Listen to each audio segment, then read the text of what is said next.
using AI doesn't mean that you know AI. So if I know ChatGPT and if I know how to write prompts, that doesn't make me a good Scrum Master. And doesn't make me an AI Scrum Master. If I know how to craft a prompt and write backlog, that's not AI product owner. It's just that I know how to use AI. I think everybody in future will at least have to understand the basics of AI. They have to understand, what clustering is, what regression is, what classification is, data algorithm, how are these workflows coming to, what agents are, how the agents are having inputs and outputs. These are the basics of AI that every role has to understand. And that is exactly how they can elevate. Hey everybody, I'm Dave from the United States, and joining me today, we have Dr. Ketan Kulkarni, who's going to help us with better ways of working.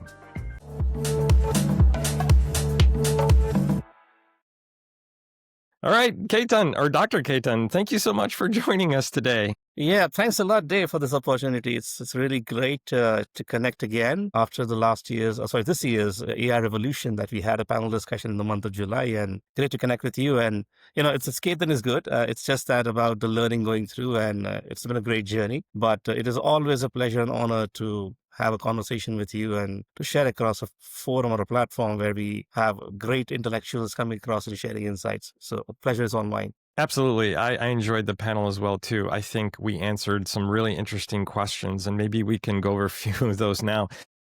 Well, what's changed? We talked a lot in that panel back in July about Agile and AI. So what are you seeing these days regarding AI and Agile?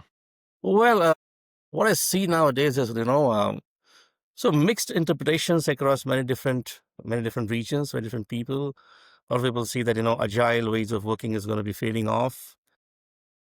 It's going to be more of agentics and workflows to take care of a lot of things. It's going to be more of AI-assisted teams to come through.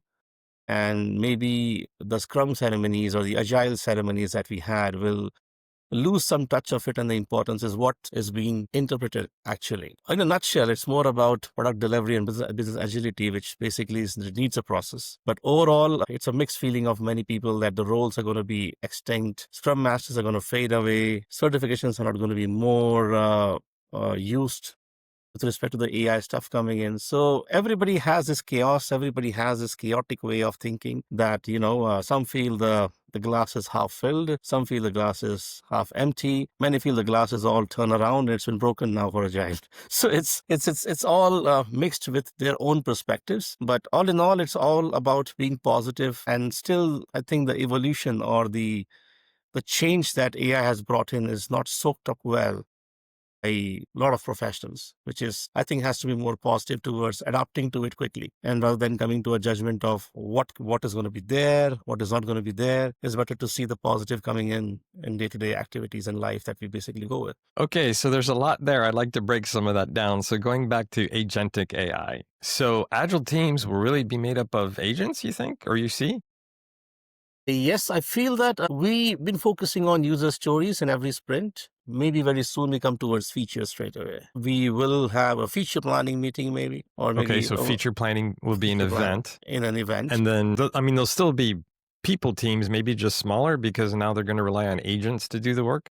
Yeah, we may have agentic developers who will not be technology specific. They will be more about crafting the agents who can take up the code, whatever is required, bind it together with multiple components, and complete the activity of coding and testing together using multiple agents workflow.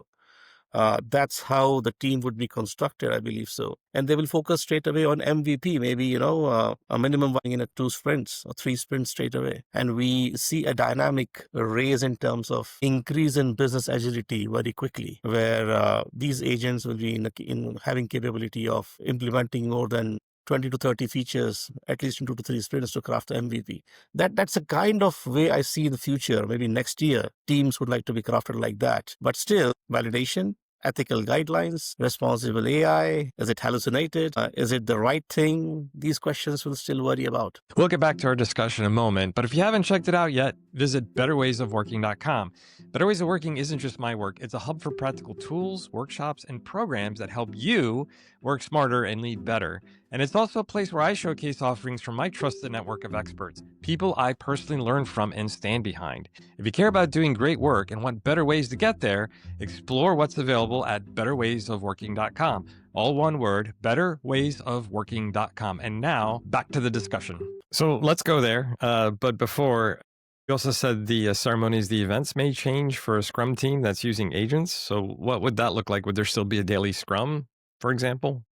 A daily scrum would be there. Predominantly, you might have someone as an agent or AI to take care of the notes, which is anyways happening now. You anyways have teams and everything have those notes taker and and minutes of meeting taker there as well. But you surely will have someone to take as an agent to take the impediments also. Maybe team can collaborate together and there can be an impediment resolver or maybe an impediment voter who can take up the impediment and can suggest what can be done as resolve the impediment. But again, you would need a human AI collaboration or intervention here. You would need a scrum master who knows a bit of basics of AI and agentics to understand how they can be more robust to craft an agent and get that insights to give a human balance. So every ceremony would be automated, I feel, but there will be a good amount of human validation required with these rules. And product owner, that would still be an applicable accountability? Absolutely. Absolutely. You can have the backlog crafted by stories and features from AI, but is it relevant? Is it really making sense to the market needs or the business needs? Is something that you need to have that role in place. So it's really important to bridge the sentience between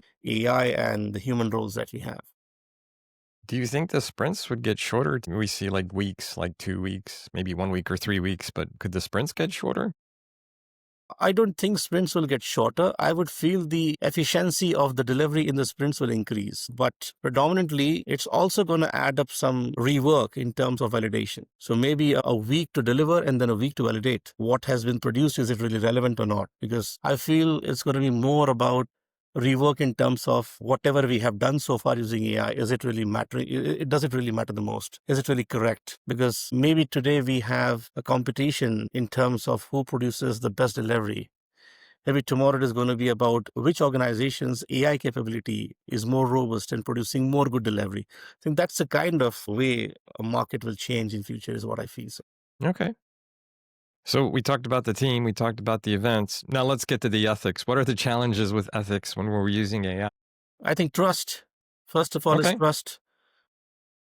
It's very simple, if you are a product owner and if we both are product owners, and if we get a backlog of 50 stories, do we trust it? Mm. Do you really feel that you don't need an intervention there? Can that backlog be straight away taken by teams to work? No, it cannot.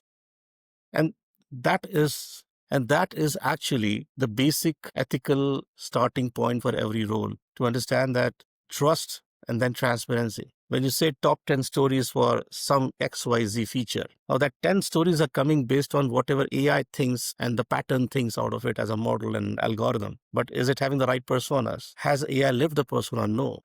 So, Dave, you and me, we have played a role of son or a husband or a father or a friend or maybe any sport person, maybe, we have lived this. Hmm. Every human lives these roles, and personas are human driven. When you go back to AI can only bring on the personas that it's been fed it with, but not the essence of what a customer or a user is feeling in that way. So I think trust and transparency are the biggest thing. The third is going to be explainability. Like, is AI going to explain it to a level that the team can understand? Now, a very simple example to you, when I talk to my son, some simple example, I asked him, just go and clean the room. And that's a user story for him. And he went in and he cleaned the room completely and came back and, Dad, I've cleaned my room. I'm going to have to do that with my kids, give them user stories. So he came back to me and said, the room is cleaned, Dad. And I was just shocked. In 15 minutes, how can you clean a messy room? And when I went inside and I said, oh yeah, the room was cleaned. But my story missed the acceptance criteria. All the Gosh. all the clothes were being thrown beneath the bed. The shoes were here and there, been hiding somewhere else. That kind of understanding, that kind of explainability that my son required is a human thing that only dad or mom can bring in at house.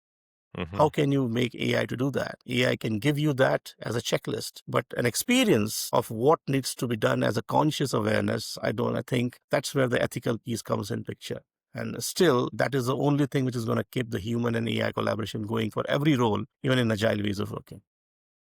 Yeah, so this is interesting. So It sounds like people will have more responsibility when incorporating AI because they have to validate, they have to verify. In other words, they have to check the work of the AI, right? Absolutely, absolutely, they have to. A simple example is, nowadays everybody's behind use cases. So that's a new term that was in my map to it. And what is it that we can automate and bring in agents into it? Wherever I go, in especially agile ways of working, the first thing is to craft a backlog and put in Jira straight away, and any ALM tool. But before going in Jira, even when you have in Jira as well, you still have to go back and do a lot of work in terms of articulating. Do my team understand the story? Do my team really relate the story with respect to inverse criteria? These were the structured ways, our way of working brought in for each role from last 20 years. Now, mapping that to an agent, yeah, it can automate back, but maybe the roles or the today's roles like Scrum Master or Product Owner have to think that AI can bring in a new starting point to think. And from there, they should validate and think more beyond it of what we can use AI to its potential. But yeah, it's a lot of work to do, especially with mindset about usage of AI in the right direction. Right. And then, from what I've been seeing in AI, and I've been doing this on my own, so I don't have a lot of actual real world experience, but seems like you can use AI to leverage a lot of what I'm going to say is, manual labor, so to speak.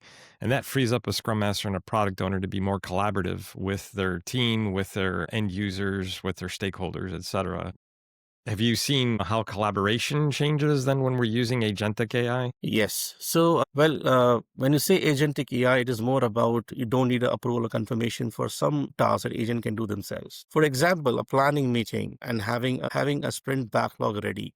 Now, you need to have a collaboration between these two to have Scrum Masters and Product Owners to collaborate and get the planning ready with the top 10 user stories that have been refined. At the same time, can be ready for sprint to be planned. Now, when you have multiple agents here to frame or to craft the entire backlog for sprint planning and get that refined from the original product backlog together, you get these two agents coming in together, a multiple agent workflow with a memory associated to it, with a trigger associated to it. And you take up the API key from OpenAI or Anthropic, wherever you feel so. You give a prompt or trigger and it basically crafts everything, binds it down to Jira straight away. And your Jira backlog is ready or Jira sprint is ready. That's the kind of automation can happen. But again, did Scrum Master or product owner had that conversation of where the team is today, or where were they last sprint, and what are the spillovers? Are those spillovers need some kind of guidance to craft more stories, or split that, or the story was huge? Did we had a team collaboration to go with? These things still will exist. And even if you have a balance of collaboration, the collaboration with Agentics is only about data to be crafted and make the ease towards your ceremonies. Beyond that, again, the collaboration of team dynamics on a practical way to solve real world challenges a team possess will still continue to happen. I think that is always a balancing. Yeah, I think discovery. I think it could lead more time for discovery, whether it's a product owner or product owner with the team, to really understand what the problem is before they start letting the agents go off on it. Correct. Yes, yes, yes, absolutely. No, one problem, one funny thing here is as well, your agentic AI is more about confirming the backlog. Rather, you normally, if you have your AI agents, it will basically ask for your approval as well. Sometimes it is also about giving you estimates or story point estimations on stories, which is again, you need to understand it's a team thing. A team has to collaborate to bring into that. So it is changing the mindset that if AI can do these things, the team members feel that, what is it that we should focus on that AI cannot do? So that is a difficult situation for teams, which I'm feeling here that they should be more worried about that. What is it that they can do more with the agentics to make it successful? So that's interesting. Estimation, right? So when you come to estimate a backlog and agentic AI is going to do it, how does it typically we estimate with the team? And if you treat this agentic AI as a team member, then does it get to vote on story points? Well, let's take a simple example. So Okay. you have an elephant and you have a giraffe. Hmm. Okay, and now if I asked you on a scale of 1 to 10, give a number to elephant and giraffe based on the size. What is your number? 1 being low, 10 being high. Well, yeah. So the giraffe is taller, but the elephant is, I would think, heavier, almost twice. But yeah, affinity estimation, right? Yeah. So we can have a conversation on complexity, on the weight, on the diet, on the areas of which is more dangerous? But anyways, both of them are not that dangerous. But what is it that there are multiple pointers on grounds of what we can estimate to it? When you go back to AI, what happens is the moment you upload a picture of giraffe and elephant, it's going to map to the existing patterns, whatever is there, because that's what model does. Now, the overall learning been done by you individually through your agents so far, based on your ways of learning, is what the pattern is going to bring it to you. So maybe the pattern that you have analyzed individually will give you 7 for elephant and 6 for giraffe.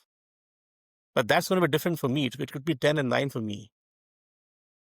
But now, if that is the case with all the team members differently, we again have to come to a consensus by collaboration, right? Because we have to anyways collaborate. You have to tell me why 7, I have to tell you why 10. Then even the information coming on estimate, something, this is, I feel, is not relevant. Because you can get a suggestive way, but that cannot be a confirmation. So what I understood is that when teams, they use user stories estimation as a guideline from AI, they are trusting them blindly. And that's where the ethical piece comes in. To be trusted, what not to be trusted. At the end, it is the team who will deliver it. So it's size, complexity, and effort. Now, that's how the triangle works in which the team has to do that in planning session to collaborate with their experiences.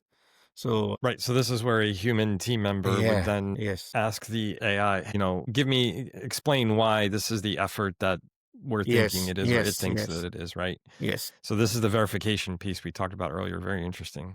Yeah. And as you say the word explain, and that's a very important key word in the ethical aspect of explainability. The explainability of OpenAI is different than others. Really? Yeah, I mean, you can go. Nowadays, it's more about analyzing and deep thinking, which is more been evangelized well. So it's a good, Hmm. good explanation coming from AI as well. But you and me explaining to each other based on our experience on why giraffe is 8 and elephant is 9 is based on the experiences scenarios that we have overcome so far, or we have gone through so far. That is more collaborative than AI giving it to us. It's a suggestion, but is the suggestion being considered as a confirmation by teams today is the question. So it should only be suggestion, but it should not be confirmation. Very interesting. So where do you see all this all going in the next year, 2 years, 3 years? Well, the future evolving is so dynamic that I feel very soon we're going to be used to a lot of things in AI. How I see now is that we will not have developers and testers. We will have agentic team members, and those who know how to craft multiple agents for making the workflows to work with. It goes towards where the Scrum teams are more efficient in terms of crafting and making the data learning through code and test cases to develop solutions, and all the roles getting evolved with AI. And I would like to very well mention here is that using AI doesn't mean that you know AI. So if I know Chat GPT and if I know how to write prompts, that doesn't make me a good Scrum Master. And doesn't make me an AI Scrum Master for that fact. If I know how to craft a prompt and write backlog, that's not AI product owner. It's just that I know how to use AI. I think everybody in future will at least have to understand the basics of AI. They have to understand, what clustering is, what regression is, what classification is, what is model, data algorithm, how are these workflows coming to, what agents are, how the agents are having inputs and outputs. If you have a multiple workflows, how memory has been tied up to. These are the basics of AI that every role has to understand. And that is exactly how they can elevate. And that is going to be the change I'm going to see in future. I foresee like that because I was an enterprise agile coach for so many years. When I go back and I see there's a new coaching framework coming in by a lot of people that how you can be more of a coach in the world of AI now. That's a way of difference. But I need to know AI first. So I think it's gonna be that we're gonna be adapting well. Roles will automatically elevate themselves. So I don't think there is a worry about any role to feel they will be extinct in Agile. It's more about they will have a different way of experience to cultivate the solutioning with respect to Agile delivery. If anybody's interested in learning more, do you recommend any certain classes or any resources for folks who want to improve I would on AI? I would say, first of all, is you have so many things already available. I think you can go to courses, but the best thing is to get hands-on. And make.ai. These are very, very basic AI tools where you can go and craft your own workflows. Basics of generative AI and a lot of things are already there on LinkedIn and Coursera and Udemy. Everywhere is available. It's more about creating and crafting on your own. So I use N8N a lot to make myself learn on the workflows to go in. And I'm also crafting a way of how agents can be with respect to a human touch of sentience which is one of my research which I'm implementing now. But I would say these are basic tools to go and explore themselves. Courses, there are many courses. At least basics of agentic AI, basics of agents crafting is very important for anyone to go. So yeah, you spoke about research and you just achieved your doctorate. So congratulations. You want to Thanks a talk lot. about that experience? Yes, it was great experience. It was a great experience on the professional journey that I had, and it was a professional doctorate been offered by Thames International University, France. One topic that was quite close to me since the last couple of years. I've been presenting this many places. So it was more about sentience and what sentience is. We have feelings, emotions, and sentiments. Three things. So all three are different. So just to share with you, I love my wife as an emotion, but I'm scared of her as a sentiment. So, and even when I'm scared of her, what is that event that comes to me in my mind, that what will happen if I'm scared and why I'm scared? Maybe last time she threw something on me and I felt hurt. That was a feeling I had. So these feelings and emotions are human driven. AI has sentiments. AI can only understand sentiments through whatever has been fed to it. Nowadays, when we as humans, when we interact with AI, there are three ways of it. One is being reactive. The entire world was reactive when AI came in picture because we wanted the answers to our questions. We wanted it to solve our problems. Then usage of AI, after some time, we became a bit informative. Can I get more information out of it? Then today we are more explorative about it. And can we do something more beyond it? So the research was about sentience, on how human and AI collaboration can be bridged together. How the human sentience can have an upper edge over AI while collaborating. That was my topic on research. So I'm trying to bring in is that, can there be an agent or can there be an AI solution that can tell humans that I'm stopping my work here. Now you think and you be the boss. Maybe we need to craft AI solutions like that, where AI solutions can tell us where your need is required now, so that the balance can be made up of. And that was what my research about sentience agility in future, so that humans can focus towards being more superior than AI all the time, rather than being the slave. That's what the whole, that's all what it was. Very interesting. This has been great. How can people get a hold of you if they have questions or want to know more? Well, I'm going to be having my book coming in a couple of months on sentience, the untold sentience, and more of that. Then people can connect with me also as well on LinkedIn to talk about and explore. I did had a couple of my recordings through my talks across the conferences I've been through, with some examples as well.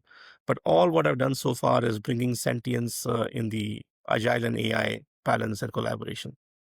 So that way, it would be more interesting to see how, in the current world of AI, where it's been dominating many areas, how still the consciousness of we as individuals can bring in more superiority over AI. Well, this has been great, Dr. Ketan. Thank you so much for joining. And I hope you'll come back when your book is live and we can talk about it in another episode. Yeah. Thanks a lot, Dave. It is always a pleasure. It's a great talking to you, and thanks for all the insights as well. Sometimes it is really great to share across these views, because with all in a shell, the whole future has to be more about balancing human and AI. But yeah, human and AI can be brothers, but let human be the elder brother. I love that. Let the humans be the elder brother. Hey, Yeah. folks, what do you think? Give us some comments or give us a like and subscribe if you're new here and you're checking it out. Also, we have a website, betterwaysofworking.com. Until next time, I'm Dave. Thanks so much for watching. Bye bye. Thanks a lot.